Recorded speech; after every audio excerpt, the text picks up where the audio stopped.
It's your boy, Brother Backs Me. Like, comment, subscribe. It's early, and I said I wasn't gonna make a video until I have more facts. And then after this video, let's try to let this legend, this king, let's let him rest. It seems like we got a problem with letting him rest right now. It's the shocking death. Don't get me wrong, but let's not drag on with this man's death like that. We got other things at hand. And like I said, I wouldn't make no video unless I had facts, right? Remember that? Do you remember that? Excuse my red off the red nose reindeer road, but it's early, so bear with me.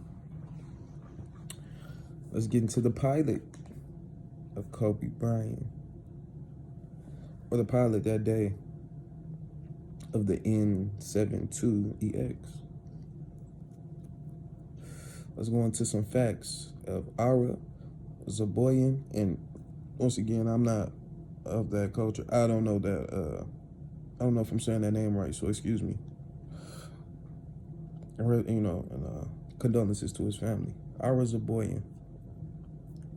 What do we know of that day?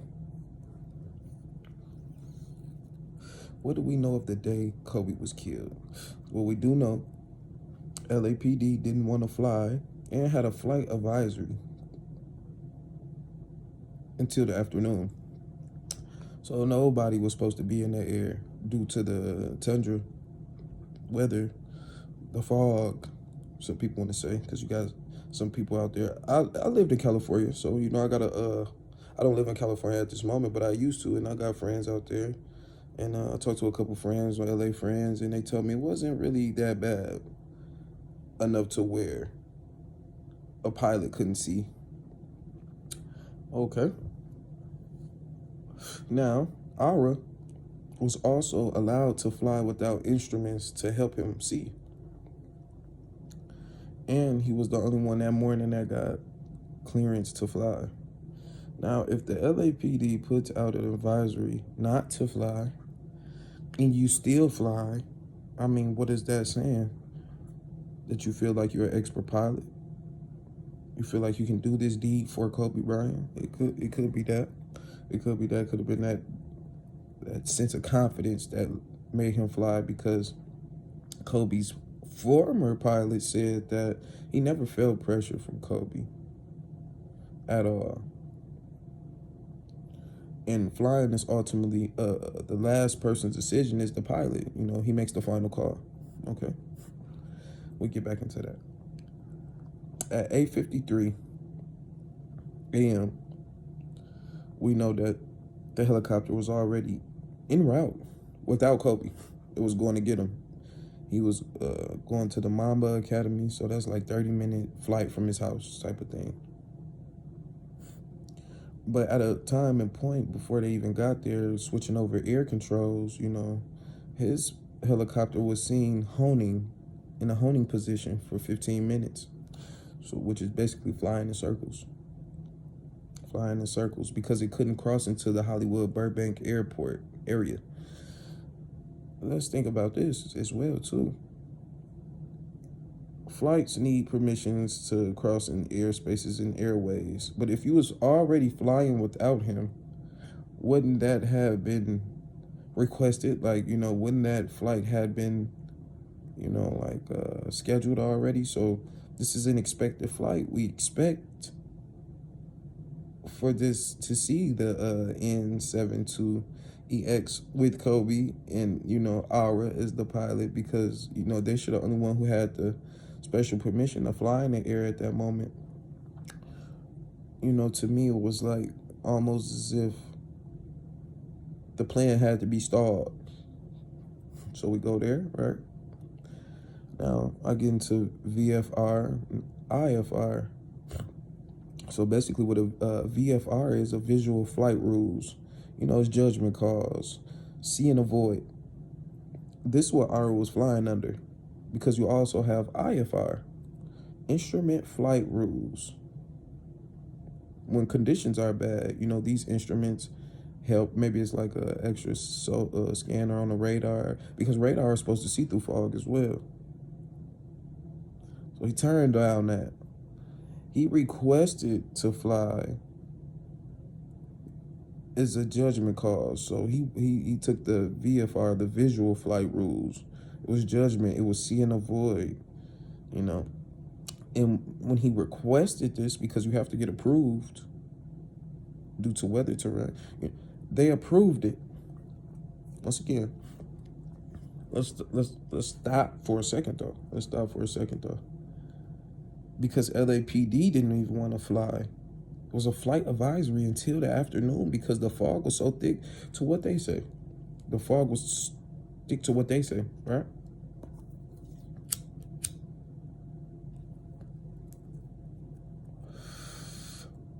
Why would I give? It doesn't matter if it was Kobe Bryant, coach, Kobe Bryant's daughter, the neighbor next door. Why would you give anyone approval to flight with these conditions, weather conditions? It just not clicking to me. And from what we know about the luxury helicopter, we come to find out the helicopter wasn't even equipped for one pilot. During these conditions, there should have been two pilots.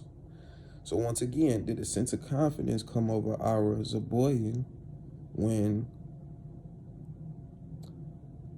Kobe reached out to him and asked him could he take on the task of, bringing them to where he needed to be that morning.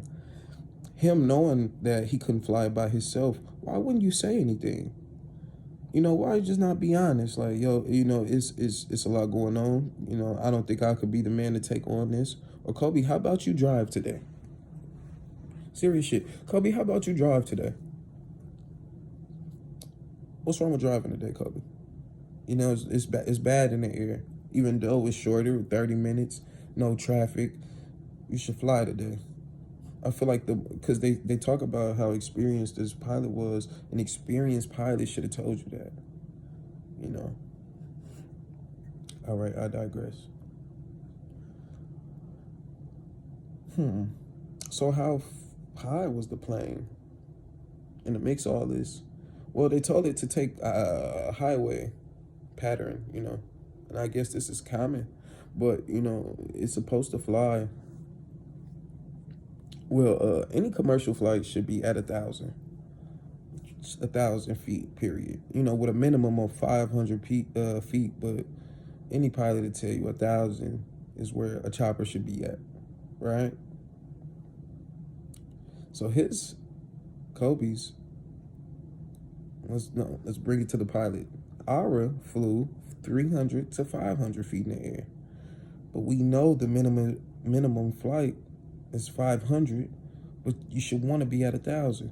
Why was he flying that low? Because he couldn't see higher. Rightfully so, he should be flying that low.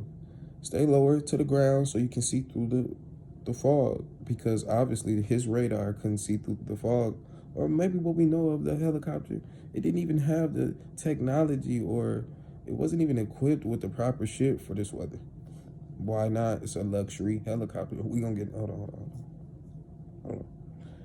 So the helicopter was flying from 300 to 500 feet in the air.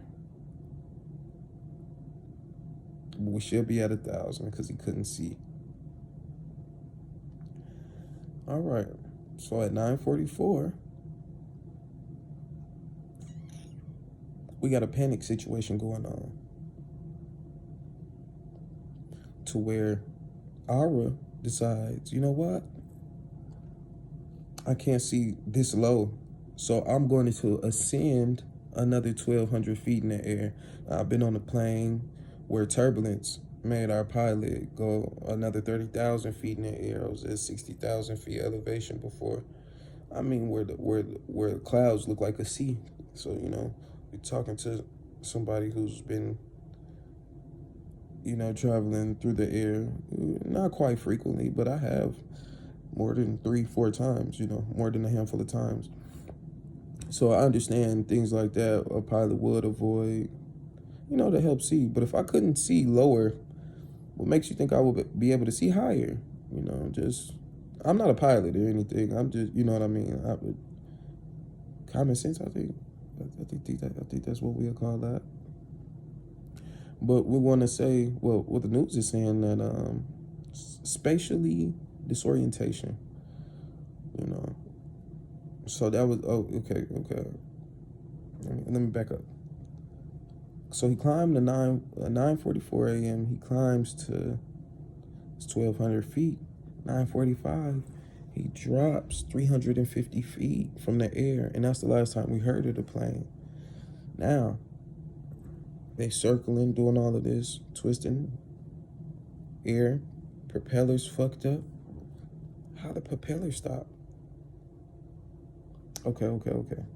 But they want to say that this was spatial disorientation.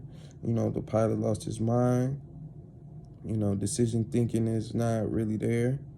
And like I said, it was a panic situation. And he trying to make rapid corrections as he's going.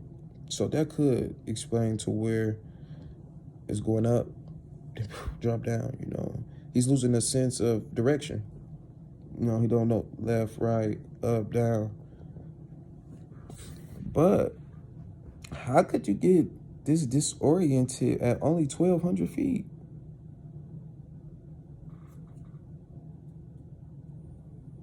You got the, I mean, he's an expert pilot, I thought. Like, not saying that it could have happened to anyone, but you're an expert pilot, you know, hired by Kawhi Leonard, other Kylie Jenner. You know, you got a lot of people who's hired this guy because he know what he doing. All right, let's take it into Jennifer Homedy. Hopefully, I'm saying that right. Jennifer Homedy, a member of the National Transportation Safety Board member out there in Calabasas, I think LA area. We want to say that. Why is her name important? She issued out a statement in LA saying that they wanted public pictures of the weather at that time. I just want to ask Jennifer, if the LAPD gave a weather advisory that morning, why should we give you any pictures? You know exactly how it was looking out there. I'd be thinking at that point in time, like, that's the government, or people higher up trying to suppress evidence. I'm looking for the pilot's name. You know, you can look for, and please look up everything I'm saying, because it's a fact. But you can look up everything about this death. One thing that's hard to come across is this pilot's name.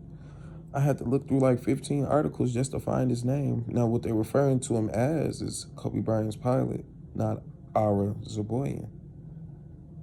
And I feel like, he died. We show respect. We should be giving condolences to his family too. Make his name public. I know Kobe's a public figure, but everybody on that flight lost a family member that day.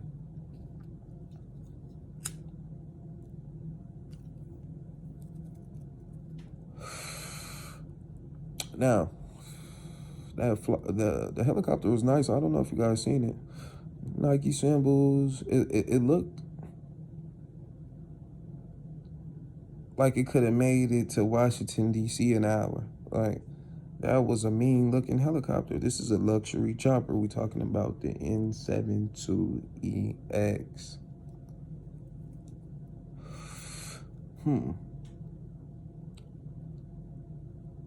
This is a real luxury chopper. And it dropped off the radar with no mayday call. That's real interesting.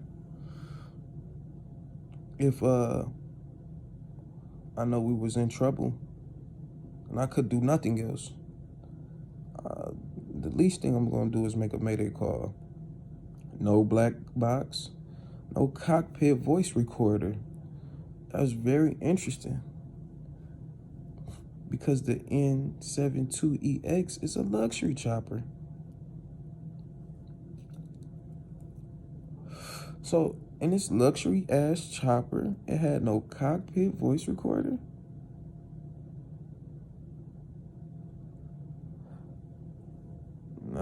I don't got to tell a monkey this story to know there's something wrong. Like, how don't how don't you know that something is not right with the shit I just said? This is what's being given to our brains. This is what's being fed to our brains.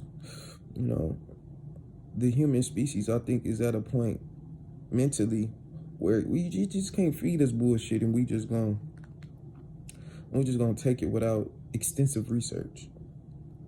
I do research. I got some friends that do extensive research, like PI type shit. So as the facts go on, this only gets deeper. This is a rabbit hole. From what I do know, he had a legal battle with some big name pharmaceutical companies over the name Black Mamba. He was trying to start a league in China, in Red China. Could this be reason to kill him? Could this be a ritual for LeBron James? Because the night before he died, how ironically you wear shoes that say Mamba forever, as if you had indication to knowing that man was going to perish the way he did, or the night that was that night he got induced to the Hall of Shame. Not the Hall of Fame, the Hall of Shame. You fucking with the powers that be, that's the Hall of Shame, because you ultimately have to sacrifice somebody you love, or, somebody near and dear to you, just to make it in a further position. I'm analyzing everything. I'm not saying, because I'm not a yes man, so I don't believe everything, but was that ritual? Why would you wear shoes that say Mamba forever the next day this man dies? And then just the facts and shit that they giving us. Could the pilot had, this type of disorientation that left his brain, just he lost his mind basically, and that's what ultimately caused the demise. Yeah, anything is possible. So if we got, I know people gonna dislike this video, but if we got people considering that fact, why don't we consider the fact that the whole shit was sabotaged?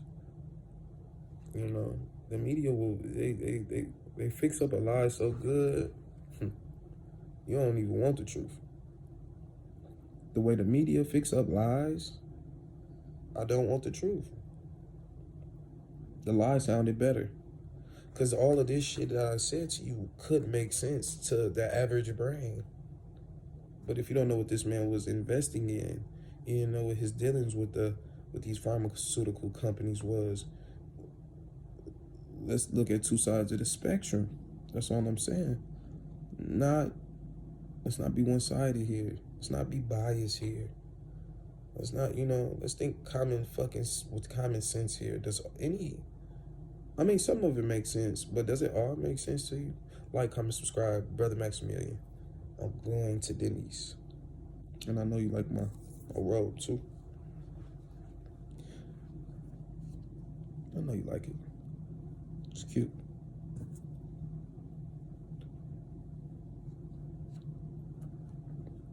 But that's mine. What we gonna do, y'all? How long we gonna have these media outlets lie to us and shit like that? Just like the media has a motive, The truth will hurt a lot of people out here. It will hurt them. It would hurt them. Like, comment, subscribe. Tell me, what do you think? What are your true thoughts on what I had to say or the death of Kobe Bryant? I'm loving to hear. I'm responding to all comments. Subscribe, hit that like button. Hit that like button. Hit that like button. Share the video. Share it.